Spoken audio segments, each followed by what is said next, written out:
जय हिंद दोस्तों। आज की जो हमारी क्लास है ये क्लास मिशन मेंस 2026 इस सीरीज के अंतर्गत लेक्चर नंबर 7 है। इससे पहले हमने 6 प्रश्नों के आंसर राइटिंग की प्रैक्टिस ऑलरेडी अपनी इस सीरीज के अंतर्गत कर ली है। देखिए, मैं उम्मीद करता हूं कि आप सभी इस सीरीज को कंटिन्यूअसली फॉलो कर रहे होंगे और न केवल फॉलो कर रहे होंगे बल्कि इसमें से जो आउटपुट्स निकल रहे हैं, जो पॉइंट्स मैं आप लोगों को बता रहा हूं कि इस पॉइंट को नोट कर लो, ये ग्राफ ऐसे बनाना, ये मैप ऐसे बनाना है, वो आप किसी न किसी नोटबुक में बनाते चल रहे होंगे ताकि लास्ट में जब रिवीजन करना रहे तब हमको दोबारा से ये क्लास ना देखनी पड़े, हम अपने नोट्स के माध्यम से रिवीजन कर सके। ठीक है, तो चलो भाई, इसी उम्मीद के साथ आज की इस क्लास को स्टार्ट करते हैं। आज जो हमारा क्वेश्चन था, ये क्वेश्चन जीएस पेपर 2 का था। ध्यान दीजिएगा, आप क्वेश्चन क्या कह रहा है, फ्री बीज। अभी देखो, फ्री बीज होता क्या है। आप रिसेंट में आप देख रहे हो कि बंगाल में इलेक्शन चल रहा है और इलेक्शन के टाइम में जितने भी पॉलिटिकल पार्टीज हैं वो कुछ ना कुछ प्रोमिसेस वहां के वोटर से करती हैं। तो क्वेश्चन इसी से रिलेटेड यहां पर दिया गया। अगर मैं क्वेश्चन को बहुत अच्छे से ब्रेक करूं, देखो, सबसे पहला स्टेप जो है, जब भी आपको कोई मेंस का प्रश्न दिया जाए आंसर लिखने के लिए, तो जो सबसे पहला काम करना है वो काम ये करना है कि अपने क्वेश्चन को ब्रेक करना है। जितने ज्यादा पार्ट में ब्रेक कर सकते हो उतने पार्ट में ब्रेक करो, क्योंकि आपका जो आंसर होगा वो उतने ही पार्ट में लिखा जाएगा। क्लियर है? देखो भाई, जैसे कि ये जो हमारा क्वेश्चन था, क्वेश्चन के पार्ट्स क्या क्या हैं। पहला पार्ट है कि फ्रीबीज सुविधाएं क्या होती हैं। जो एग्जैक्ट पहला प्रश्न पूछा गया है, क्वेश्चन की डिमांड जो है, पहली डिमांड है कि ये होता क्या है, व्हाट आर फ्रीबीज।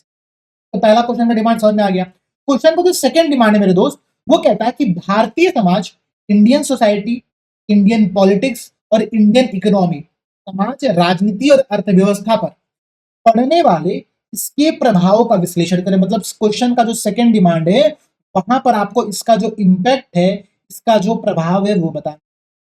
प्रभाव किस पर बताना है, तो तीन चीजों पर बताना। ध्यान दीजिएगा आप लोग, समाज मतलब इंडियन सोसाइटी, इंडियन पॉलिटिक्स भारतीय राजनीति और इंडियन इकोनॉमी मतलब भारत की जो अर्थव्यवस्था, इन तीनों पर हमको प्रभाव बताना है। मैंने आप लोगों से इससे पहले भी कहा है कि जब भी हमसे मेंस के प्रश्न में इंपैक्ट पूछा जाए, प्रभाव पूछा जाए, हम लोग क्या करेंगे, हमेशा दो तरह का प्रभाव बताएंगे। एक जो सकारात्मक प्रभाव पड़ रहा होगा, जो पॉजिटिव इंपैक्ट पड़ रहा होगा, और उसके साथ साथ एक जो निगेटिव इंपैक्ट पड़ रहा होगा, नकारात्मक प्रभाव पड़ रहा होगा। आपके मन में ये प्रश्न आ सकता है, सर फ्रीबीज तो एक निगेटिव चीज है, इसका पॉजिटिव प्रभाव क्या बताएंगे। मैं आज दिखाऊंगा आप लोगों को कि फ्रीबीज के कुछ सकारात्मक प्रभाव भी होते हैं। और क्योंकि क्वेश्चन की डिमांड बहुत क्लियर है कि समाज पर, राजनीति पर और अर्थव्यवस्था पर आपको इसका प्रभाव बताना है, और पूरे प्रश्न को आपको 200 शब्दों में लिखना था, 200 वर्ड्स में लिखना था। तो हम जब प्रभाव बताएंगे ना, तो हम तीन अलग अलग हेडिंग डालेंगे, समाज, राजनीति और अर्थव्यवस्था। फिर समझिएगा, देखो, अब हम अगर मेन बॉडी की बात करें एग्जैक्टली, तो हमारा मेन बॉडी का स्ट्रक्चर कैसे जाएगा, ठीक है ना। हमको तीन चीजों पर बताना है, इंपैक्ट सोसाइटी पर, पॉलिटिक्स पर, इंडियन पॉलिटी पर और इकोनॉमी पर। इन तीन चीजों पर हमको इंपैक्ट बताना है। इंपैक्ट हम हमेशा दो डायमेंशन में बताएंगे, एक पॉजिटिव इंपैक्ट और दूसरा निगेटिव इंपैक्ट। तो अब समझिए, मेन बॉडी लिखते समय आपको यहाँ पर एक टेबल बनाना होगा।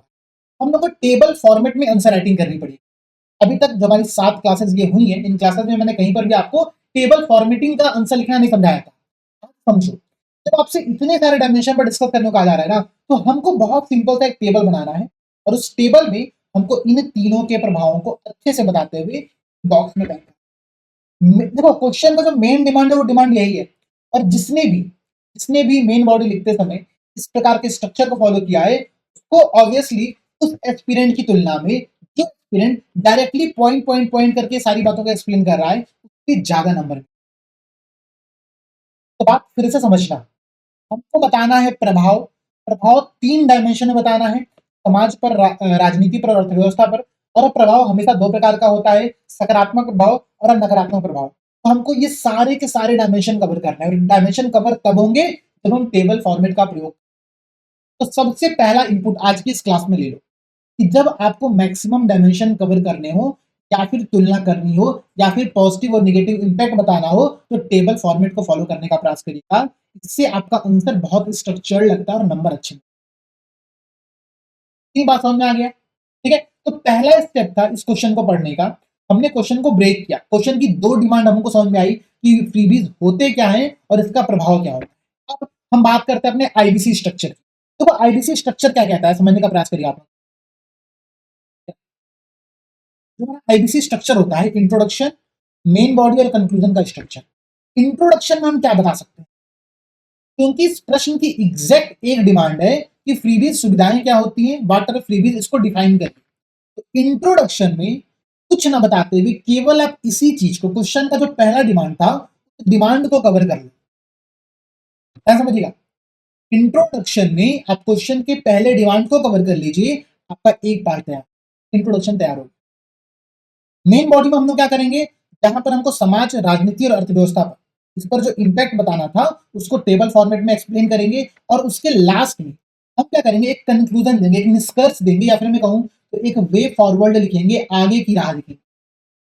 जब भी निष्कर्ष, वे फॉरवर्ड इस प्रकार से हम बताएंगे, तो कुछ सजेशन, कुछ सुझाव हम अपने निष्कर्ष में शामिल कर सकते हैं, ताकि जो निगेटिव इंपैक्ट हमने अपने आंसर में, मेन बॉडी में लिखा था, उस निगेटिव इंपैक्ट का सॉल्यूशन हम अपने आंसर में बता सकें।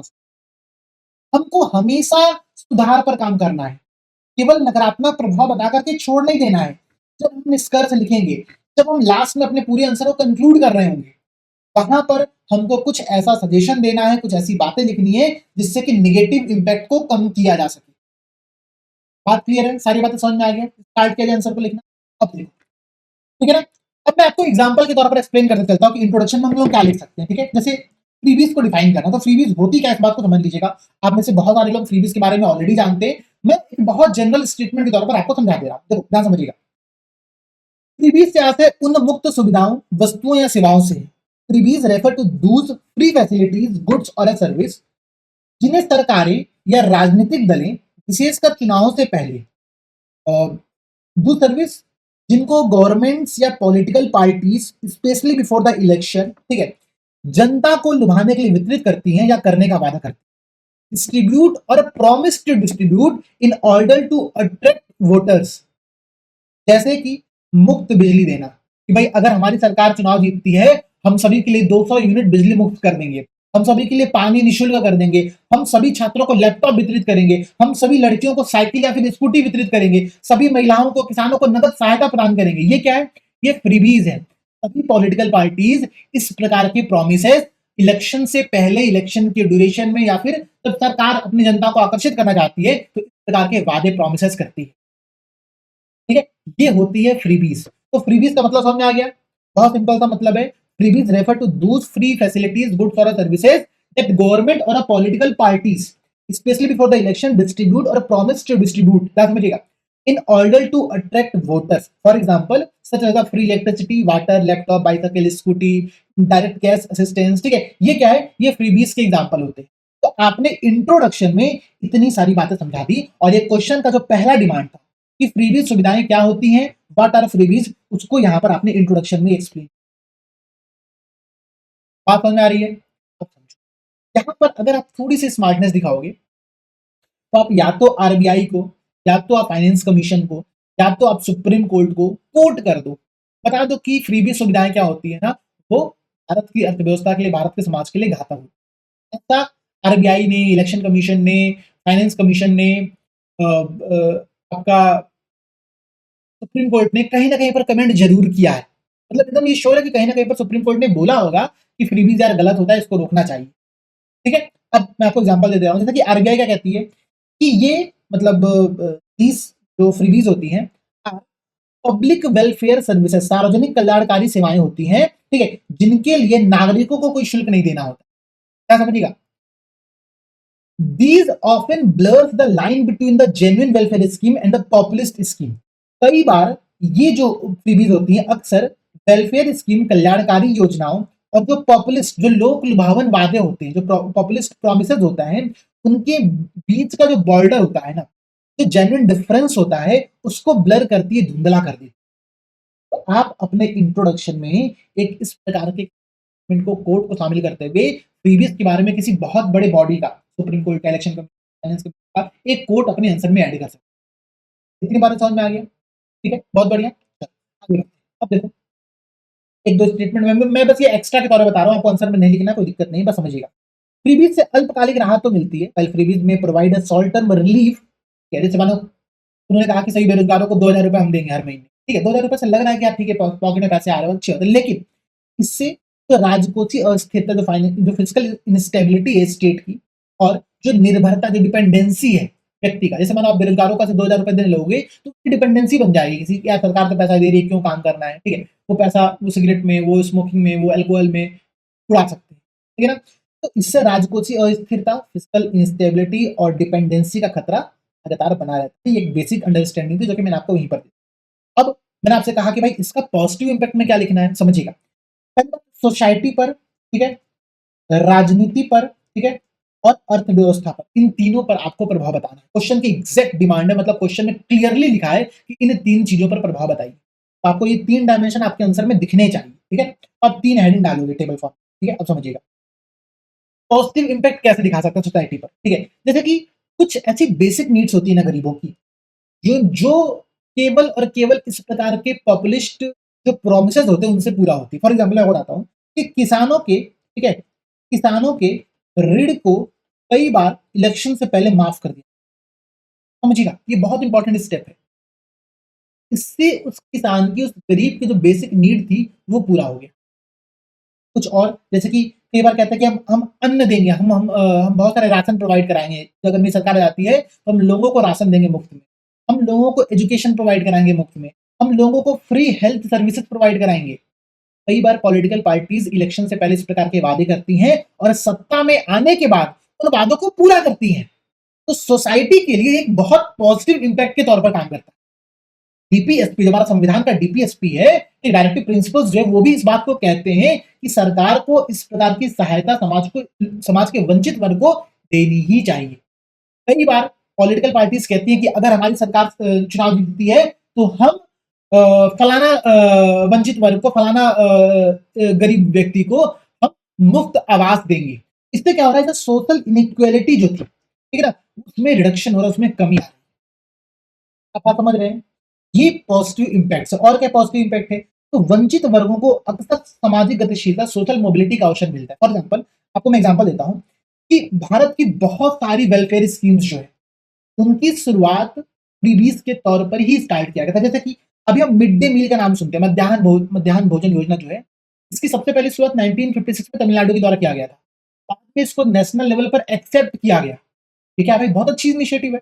वहां पर किसी पॉलिटिकल पार्टीज ने वादा किया कि भाई हम स्कूलों में भोजन मुफ्त कराएंगे, वहां पर मुफ्त होना स्टार्ट हुआ, फिर उसका इंपैक्ट दिखा तो भाई पूरे राष्ट्र में इसको लागू कर दिया गया। तो भारत की एक बहुत बड़ी वेलफेयर स्कीम इस प्रकार से है। और समझिए 1956 में तमिलनाडु द्वारा शुरू किया था, बाद में राष्ट्र, अच्छा, एनटी रामाराव की आंध्र प्रदेश में, ठीक है, 2 रुपए प्रति किलोग्राम चावल योजना ने आज के राष्ट्रीय खाद्य सुरक्षा कार्यक्रम की नींव रखी। आज जो नेशनल फूड सिक्योरिटी एक्ट है उसका भी स्टार्ट इसी प्रकार से हुआ था। जो पीएम किसान योजना की बात करते हैं, यहाँ पर हम किसानों को डायरेक्टली 2,000 करके 3 किस्त देते हैं, 6,000 रुपए प्रोवाइड कराते हैं। तो तेलंगाना और उड़ीसा की रायतू बंधु योजना, कालिया योजनाओं से प्रेरित है, मतलब उनका नेशनल वर्जन है। तो आप समझो ना कि जितनी बड़ी बड़ी वेलफेयर स्कीम्स है वो कहां से आएंगी, फ्रीबीज से निकल करके आई। तो आपको ये पॉइंट पते होने चाहिए, आपको अपने आंसर में इन बातों को शामिल करना पड़ेगा।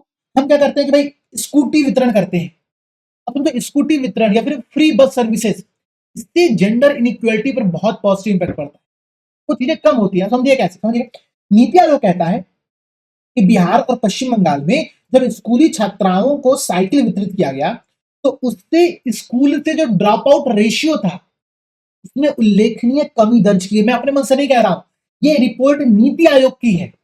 और इस प्रकार के पॉइंट आपके आंसर में होने ही चाहिए। कैसे होंगे, तो सर आप तो पढ़ करके आए हो, आप यहाँ पर बता दे रहे हो, बिल्कुल ऑब्वियसली। बट आपको ये सारे पॉइंट्स ना जब मैं क्लास में बता रहा हूं तो आपको इसके कुछ कुछ नोट बना लेने चाहिए। कुछ कुछ पॉइंट, सारे पॉइंट नहीं, ऑब्वियसली सारे पॉइंट याद करना संभव नहीं है, लेकिन कुछ कुछ पॉइंट इस प्रकार के नोट कर लो ताकि जब दोबारा इस प्रकार का प्रश्न पूछा जाए तो आपके पास एग्जाम्पल हो, आपके पास पॉइंट्स अपने आंसर को वेरीफाई करने। केवल ये लिख दो कि फ्रीबीज से जेंडर इनइक्वालिटी में कमी आती है, मजा नहीं देगा, नंबर नहीं मिलेंगे। हमको क्या लिखना पड़ेगा, हमको बताना पड़ेगा कि नीति आयोग की एक रिपोर्ट कहती है कि बिहार और पश्चिम बंगाल में जब स्कूटी या फिर साइकिल का वितरण किया गया तो जो गर्ल्स थी, जो स्कूल गर्ल्स थी, उनका जो ड्रॉप आउट रेशियो था उसमें कमी आई है, उनका अटेंडेंस स्कूल में बढ़ा है। तो इसलिए एक बहुत बड़ी समस्या है। मैं धनबाद में काम करता था, मैं वहां पर एक एनजीओ में हम लोग वर्क कर रहे थे, हम लोग वर्क कर रहे थे, हमने वहां पर इस समस्या को फेस किया है। लड़की नहीं आ सकती है उतना दूर पढ़ने के लिए, क्यों, क्योंकि भाई उसके पास साधन नहीं है, रास्ते में पैदल आएगी, कोई छेड़ रहा है, कोई परेशान कर रहा है, कोई बहुत सारी अन्य दिक्कतें हैं। तो उनका एक बहुत पॉजिटिव इम्पैक्ट इस फ्रीबीज के माध्यम से आप देख रहे हो, ठीक है ना।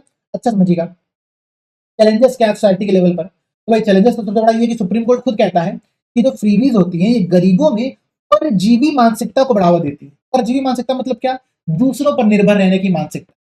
ठीक है यार, अब तो सरकार देगी ना 4,000 रुपया, उसी से खा पी क्या करना है, ठीक है। ये जो मेंटेलिटी है ये काम करने की इच्छा को हतोत्साहित करती है। काम करने की जो जो इच्छा है, भाई आपको अगर फ्री में पैसे मिल रहे हो, 6,000 रुपये मिल रहे हो, यार खाना पीना मिल रहा है, सरकार फ्री में अनाज दे रही है, पानी फ्री में कहीं से मिल जा रहा है, कहीं जाओ तो भीख मांगो तो कुछ और चीजें मिल जा रही हैं, तो ये क्या है, ये इस प्रकार की परजीवी मानसिकता को बढ़ावा दे रही है। ये बात मैं भी नहीं कह रहा हूं, ये बात सुप्रीम कोर्ट कह रही है। प्रकार के पॉइंट ध्यान रखिए, ठीक है। निष्क्रियता की संस्कृति बढ़ती है। निष्क्रियता की संस्कृति का मतलब क्या हुआ, भाई जो कल्चर ऑफ डिपेंडेंसी है, जो जो वर्क एथिक्स है, ठीक है ना, उसमें रिडक्शन आपको देखने को मिलेगा। और समझिए, संसाधनों की बर्बादी हो रही है, वेस्टफुल कंजम्पशन ऑफ रिसोर्स हो रहा है, ठीक है। जो इंटरजेनरेशनल इनइक्वालिटी है, ठीक है, जो अंतर पीढ़ी जो असमानता है उसमें वृद्धि हो रही है। जैसे कि आप समझिएगा, अब समझिए, अब सरकार कह रही है, ध्यान समझिएगा, ये वाला पॉइंट बहुत अच्छे से एक्सप्लेन कर रहा हूँ, इस पॉइंट को समझने का प्रयास करिए आप लोग कि अंतर पीढ़ीगत असमानता, जो इंटरजेनरेशनल इनइक्वालिटी, वो कैसे बढ़ रही है। मानो सरकार ने कहा कि हम हर व्यक्ति को फ्री बिजली और फ्री पानी प्रोवाइड करें। जैसे ही चीजें फ्री होती है ना, लोग उसकी बर्बादी करते हैं। ये सच्चाई है, ठीक है ना। हमारे पे जीरो सिविक सेंस है, जीरो सिविक सेंस। तो मतलब क्या है, फ्री में पानी मिलेगा तो टूटी खुली है, पानी बर्बाद हो रहा है। अगर उस पर सरकार पैसा लगाना स्टार्ट कर दे, देखो ना, हर लोग ताला लगा करके रखेंगे पानी के अंदर, नलवा भी पूरा ताला लगा रहेगा हर जगह कि पानी का यूज ना हो। तो जब फ्री में पानी प्रयोग होगा, फ्री में बिजली प्रयोग होगा, तो इसका अनसस्टेनेबल यूज किया जाएगा, ठीक है। इन रिसोर्सेज का बर्बाद किया जाएगा, जिससे कि आने वाली जो पीढ़ी है वो एक बहुत बड़ा बर्डन, फ्री में बिजली, फ्री में पानी, इस प्रकार की समस्याओं को जन्म दे सकती है। ये बात आपको समझना पड़ेगा, ठीक है। और क्या है भाई, अब आप इसी प्रकार से बताओ पॉलिटिक्स में इसका क्या इंपैक्ट पड़ रहा है, तो उसको एक्सप्लेन करूं कि भाई देखो, सबसे पॉजिटिव इंपैक्ट क्या है। सबसे पॉजिटिव इंपैक्ट है इस प्रकार की योजना का, मतलब फ्रीबीज का, कि जो इलेक्टोरल पार्टिसिपेशन होता है, जो चुनावी भागीदारी होती है ना, में वृद्धि। आप कहोगे सर कैसे, कई बार लोगों को लगता है कि यार ये सरकार जीत जाएगी तो क्या होगा कि हमको ये चीज मिलेगा, तो लोग जाकर के वोट देकर के आते हैं, भाई हमको सरकार जी तो 15 लाख रुपए मेरे अकाउंट में आएंगे, तो हम लगे वोट देकर के आ गए। इससे क्या हो रहा है कि इलेक्टोरल जो पार्टिसिपेशन था, जो चुनावी भागीदारी थी, में वृद्धि हो रही है। मुफ्त सुविधाएं, जो असंतुष्ट मतदाता होता है, ठीक है, जो क्या कहते हैं उसको, मतलब कि सभी पार्टियों से हार चुका है, कुछ उम्मीद नहीं है, उनको आकर्षित करने के लिए ये फ्रीबीज बहुत इंपॉर्टेंट होती है। और इससे इलेक्टोरल पार्टिसिपेशन बढ़ता है, ठीक है, इससे डेमोक्रेसी में जो रिप्रेजेंटेशन है वो बढ़ता है। तो बहुत अच्छा इंपैक्ट, पॉजिटिव इंपैक्ट आपने बता दिया। आप ये भी समझो, इससे क्या होता है कि जो मार्जिनलाइज्ड कम्युनिटी है, जो वंचित वर्ग है, उनकी आवाजों को मजबूती मिलती है, किसान की, गरीब महिलाओं की, छात्रों की, बेरोजगारों की, ठीक है, इनकी आवाजों के यहाँ पर मजबूती मिलती है। सोशल वेलफेयर में वृद्धि होती है, आपको पता है कि फ्री में अनाज मिलेगा, फ्री में गरीबों को घर मिलेगा, तो इससे सोशल इनइक्वालिटी जो अपने आप कम होना स्टार्ट हो जाती है, ठीक है। पॉलिटिकली क्या नेगेटिव इंपैक्ट है, तो समझने का प्रयास करें। पहली बात, वोट बैंक पॉलिटिक्स को बढ़ावा देता है। वोट बैंक पॉलिटिक्स सबसे खराब है भारत के लिए। तो भारत में पॉपुलिज्म की पॉलिटिक्स है, लोक लुभावनवाद की पॉलिटिक्स है, कि हर पॉलिटिकल पार्टीज कौन कर रही है, आकर के हम मिक्स फ्री में ग्राइंडर देंगे, हम फ्री में मिक्सी देंगे, हम फ्री में सोने का चैन प्रोवाइड कराएंगे, ठीक है। तो अभी क्या ये पॉपुलिस्ट डेमो मतलब इलेक्शन को प्रमोट कर रही है, लोक लुभावनवाद इलेक्शन को प्रमोट कर रही है, जिससे कि जो रियल इश्यूज थे, जो रियल मुद्दे थे, वो समाप्त हो चुके। अब देखो ना, बंगाल में इलेक्शन चल रहा है, किन मुद्दों पर डिस्कशन हो रहा है, कि मछली खा रहे हैं कि नहीं खा रहे हैं, डिस्कशन, मतलब सोचो, मतलब किस प्रकार की पॉलिटिक्स है। और उससे बड़ी बात है कि किस प्रकार के वो वोटर्स हैं जो इनसे प्रभावित हो रहे हैं, जिनको प्रभावित करने के लिए पॉलिटिकल पार्टीज इस प्रकार का गेम खेल रहे हैं।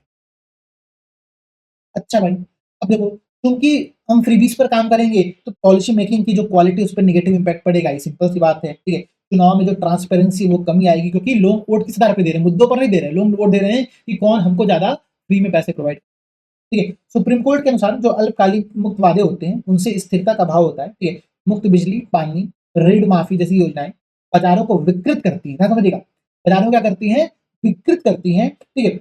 और मतलब पूरा सिस्टम गड़बड़ हो जाता है, ठीक है। अच्छा, अगर मैं इकोनॉमिक इंपैक्ट की बात करूं, अर्थव्यवस्था पर क्या इंपैक्ट पड़ रहा है, सबसे बड़ा इंपैक्ट है फिजिकल डेफिसिट और बजटरी स्ट्रेस, राजकोषीय घाटा और बजटीय दबाव का। कैसे समझने का प्रयास करिएगा। इकोनॉमिक सर्वे 2025-26 देखो फिर से मैं एक रिपोर्ट को कोट कर रहा हूँ, रिपोर्ट ध्यान से समझना, इसको नोट कर लेना। इकोनॉमिक सर्वे 2025-26 के अकॉर्डिंग, ठीक है, जो expenditure on free cash transfer है या फिर वेलफेयर ओरिएंटेड जो फ्रीबीज स्कीम्स है, ठीक है, इंडियन ठीक है, उसका जो पूरा खर्चा है वो लगभग 1.76 लाख करोड़ के, ठीक है। राज्यों का जो संयुक्त सकल राजकोषीय घाटा है, मतलब संयुक्त ग्रॉस फिजिकल डेफिसिट जो है स्टेट्स का, वो 2022 में जीडीपी के 2.6 से बढ़कर के 2025 3.2% हो गया, और इसमें बहुत बड़ा पार्टिसिपेशन किसका है, इन फ्रीबीज का है, ठीक है। तो कई सारे स्टेट प्रकार की फ्रीबीज स्कीम, इस प्रकार की वेलफेयर ओरिएंटेड जो फ्रीबीज स्कीम होती है, फ्री कैश ट्रांसफर के जो कॉन्सेप्ट होते हैं, इनसे घाटे में चल रहे हैं, ठीक है। ये सबसे बड़ी समस्या, और ये इकोनॉमिक सर्वे 2025-26 कह रहा है, तो इस डेटा को आप अपने आंसर में कोट कर सकते हैं, ठीक है। अर्थव्यवस्था पर पॉजिटिव प्रभाव क्या पड़ रहा है, कई सारे पॉइंट लिख देना, ठीक है, कि फ्रीबीज उन क्षेत्रों पर काम करता है जिन क्षेत्रों पर कोई काम नहीं कर पाता, ठीक है। आर्थिक सुधार जैसे समझिए ना कि इससे सोशल मोबिलिटी में बढ़ावा मिलता है, ठीक है, इससे इंक्लूसिव डेवलपमेंट को बढ़ावा मिलता है, सारी बातें यहाँ पर शामिल कर लो, ठीक है। कई बार फ्रीबीज के कारण से, जैसे मान लो समझो अगर सरकार ने कहा कि हम 6,000 रुपए हर किसान को ट्रांसफर करेंगे, तो किसानों के पास जब पैसे आते हैं ना, तो उससे एक डिमांड क्रिएट होती है मार्केट। अगर आप इकोनॉमिक्स के स्टूडेंट हो, अगर आप इकोनॉमी को समझ रहे हो, तो मार्केट में डिमांड का क्रिएट होना बहुत इंपॉर्टेंट है। अगर डिमांड नहीं क्रिएट होगी तो समस्या है। सरकार कई बार मार्केट में, अर्थव्यवस्था में मांग को प्रोत्साहित करने के लिए कैश का ट्रांसफर करती है, वो आर्थिक पॉजिटिवली इम्पैक्ट है। नेगेटिवली इम्पैक्ट कैसे कर रहा है, तो मैंने आपको बताया कि फिजिकल डेफिसिट है, बस्टी स्ट्रेस है, ठीक है, ये सारी बात आपको अपने आंसर में लिखनी है। एक सबसे बड़ा समस्या ये है कि भाई देखो, ये जो पैसा है, ठीक है, जो पैसा फ्रीबीज पे खर्चा हो रहा है, इन पैसों का प्रयोग किसी प्रोडक्टिव वर्क में होना चाहिए था, किसी ऐसे इंफ्रास्ट्रक्चर के निर्माण में होना चाहिए था जिससे हम कुछ उत्पादक काम कर सकें। लेकिन उसकी जगह पर जब हम उसका प्रयोग फ्रीबीज स्कीम में करते हैं, तो उससे जो इंफ्रास्ट्रक्चर में इन्वेस्टमेंट है उसमें कमी आती है, उससे जो इनोवेशन है उसमें कमी आती है, ठीक है। तो समस्या आप यहाँ पर ये भी समझ रहे हो, ठीक है। प्लस सबसे बड़ा एग्जाम्पल है श्रीलंका और वेनेजुएला का। वहां पर इस प्रकार का जो फाइनेंशियल क्राइसिस आया, श्रीलंका में 2019 का आपने क्राइसिस देखा होगा, वेनेजुएला में तो बहुत बड़ा क्राइसिस आया, ठीक है। उसका जो मेन कारण है ये कि उन्होंने वहां के लोगों को निःशुल्क सेवाएं प्रोवाइड करना स्टार्ट किया, ठीक है, जिससे वहां का आर्थिक, ठीक है। तो ये सारे पॉइंट्स आपको अपने आंसर में शामिल करने हैं। 3 तरह के क्वालिटी और इकोनॉमी पर आपको इम्पैक्ट डालना था, बता दीजिएगा। जब आप नेगेटिव इम्पैक्ट बता रहे हो, तो नेगेटिव इम्पैक्ट को रोकने के कुछ उपाय आपको बताने पड़ेंगे। उन उपायों को अपने आंसर में यहाँ पर शामिल करना, बता देना कि भाई हमको क्या-क्या चीज़ें, ठीक है। आपको बताना पड़ेगा कि मुफ्त सुविधाएँ जो फ्रीबीज़ होती है, वास्तव में मुफ्त नहीं होती हैं। इसलिए प्रतिस्पर्धी लोक लुभावनावाद को रोकने के लिए पॉलिटिकल पार्टीज़ को कुछ आपस में डिस्कशन करना चाहिए, कुछ एक ऐसा अ, कॉन्सेप्ट साइन करना चाहिए, बनाना चाहिए, जिससे सभी पॉलिटिकल पार्टीज़ इस प्रकार के वादे ना करें। क्योंकि अगर एक पॉलिटिकल पार्टीज़ भी वादा करेगी, तो सब लोग वादा करेंगे, ये सच्चाई है। सबको इलेक्शन जीतना है। अगर वो इलेक्शन जीतेंगे तभी वो कुछ अच्छा कर सकते हैं। जैसे मानो समझो, कोई एक पॉलिटिकल पार्टी बनता है, बहुत ईमानदार पॉलिटिकल पार्टी, वो चाहता है कि हम राजनीति में आके सब कुछ चेंज कर दें। लेकिन राजनीति में आने के लिए भी तो उसको कुछ करना पड़ेगा, ऐसे तो आ नहीं पाएँगे। तो वो भी भाई बाकी पॉलिटिकल पार्टीज़ की तरह वादे करते हैं कि हम ये करेंगे, हम वो करेंगे, फिर चीज़ें उसी बहती गंगा में सब लोग बंद हो रहे हैं, ठीक है? तो ये समस्या समझनी है, उसको आप लोगों को कोट करना है, ठीक है? कंक्लूज़न हम क्या बताएँगे कि फ्रीबीज़ का उद्देश्य सोशल वेलफेयर होना चाहिए, ना कि चुनावी लाभ, ठीक है? इसके लिए एक स्पष्ट नियम और एक रेगुलेटरी फ्रेमवर्क होना चाहिए, कि ऐसी पॉलिसी होनी चाहिए, फाइनेंशियल स्टेबिलिटी को प्रमोट किया जाए, ठीक है? इसके लिए सिटीज़नशिप में नागरिकों में जागरूकता आवश्यक है, ताकि विकासशील से हम विकसित भारत 2047 एट द रेट 2047 का कॉन्सेप्ट है, उसकी और मजबूत कदम बढ़ा सके। तो हमने एक इंट्रोडक्शन, एक कंक्लूज़न अपना इस पॉइंट से जोड़ दिया। अगला कंक्लूजन हम क्या बता सकते हैं कि सरकारों को अमर्त्यशील, इनकी जो कैपेबिलिटी अप्रोच, जो क्षमता दृष्टिकोण है, उसके अनुसार अल्पकालिक मुफ्त सुविधाओं की बजाय दीर्घकालिक मानव पूंजी और कौशल निर्माण पर ध्यान दें। अमर्त्य सेन की एक कैपेबिलिटी अप्रोच, क्षमता दृष्टिकोण है, वो कहता है कि तो हमारे जो ह्यूमन रिसोर्स है उनमें इन्वेस्टमेंट करो, ये स्किल डेवलपमेंट में इन्वेस्टमेंट, पैसे मत दो। अगर आप उनके स्किल में इन्वेस्टमेंट करोगे, तो खुद ही पैसा कमाने लायक मिल, बातें आप कंक्लूजन डाल सकते हो। हाँ, मैंने यहाँ पर दिया हुआ है, इसका स्क्रीनशॉट आप लोग ले लीजिएगा। एक बार पढ़ लीजिएगा, नॉट रिक्वायर्ड, ठीक है। पता है कि आप लोगों को इसके बारे में बहुत पढ़ करके कमेंट कर दीजिएगा क्लास कैसी लगी है। पीडीएफ मैं नहीं दे रहा हूँ, पीछे कारण है। आप सभी देखो, मैक्सिमम लोग ऐसे हैं जिन्होंने पीवाईक्यू प्लस समर्पण बैच, ये दोनों मीन्स के लिए वन ऑफ द बेस्ट। आप इस सीरीज के साथ-साथ MM26 की सीरीज के साथ-साथ IQ और समर्पण बैच को फॉलो करिए, तो बहुत शानदार है। तो जो भी डिटेल आपको लेना है वो आप हमारे आपको दिखाऊंगा, ठीक है? उस नंबर पे कांटेक्ट करके सभी दोस्तों को जय हिंद। मिलते हैं अगली क्लास में। कमेंट करके बताइएगा कि किसने किसने आज की क्लास से कुछ इनपुट्स प्राप्त किया।